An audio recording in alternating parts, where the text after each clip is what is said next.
სოკარ ჯორჯია გაზი აჭარას ქალაქის გაზიფიცირების პროცესი 2012 წლის ბოლოსთვის უნდა დაესრულებინა, თუმცა ბათუმის ქუჩების ნაწილზე პრობლემა კვლავ მოუგვარებელი რჩება. წერეთლის ქუჩის მცხოვრებლები გაზიფიცირებას 2009 წლის შემდეგ ელოდებიან, მოსახლეობაში შობს, რომ ამ ზამთარსაც ისინი ბუნებრივი აირის გარეშე გაატარებენ. პირველად 2009 წელს მივმართეთ ქალაქის მერიას. განცხადებით ამხანაგობის სახელით ჩვენი ამხანაგობა არის ამხანაგობა წერეთელი 4. დავწერეთ განცხადება გაზის შემოყვანის თაობაზე. მაგრამ არანაირი რეაგირება არ ყოფილა დღემდე. ეს ეხა მარტო სურვილი არ არის, ეს არის საჭიროება.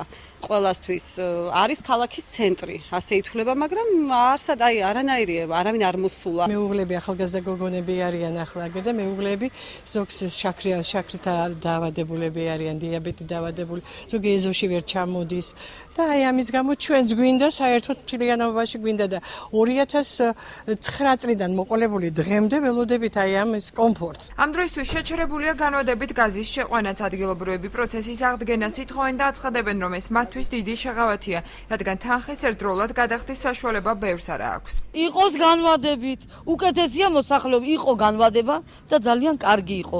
უფრო იხდის ადამიანი. ახლა მოიყვანები ჭიშკრამდე და всё იმის იქით ახლა როდის უნდა შეიყვანოს ადამიანს, ზოგს არ აქვს, ზოგს აქვს.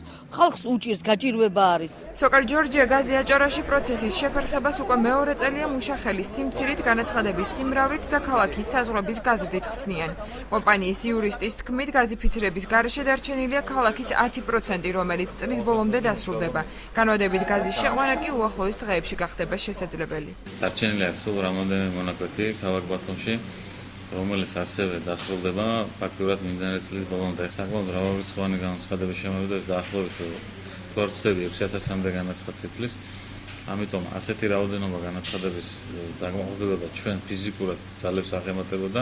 ჩვენ გეგმავთ ახალი ძალებით ამ სამუშაოების უკვე განახლებას და სრული მასშტაბებით, ესე რომ ვთქვათ, ავამუშავებთ განმავლობის პროცესს. სოკარ ჯორჯია გაზი აჭარას წარმომადგენლები ბაზარზე სხვა კომპანიის შემოყვანას გამორიცხავენ და აცხადებენ, რომ ისინი არიან ლიცენზიანტები. შესაბამისად დაკისრებული ვალდებულებების დასრულებამდე მათ საქმიანობას სხვა კომპანია ვერ გააგრძელებს.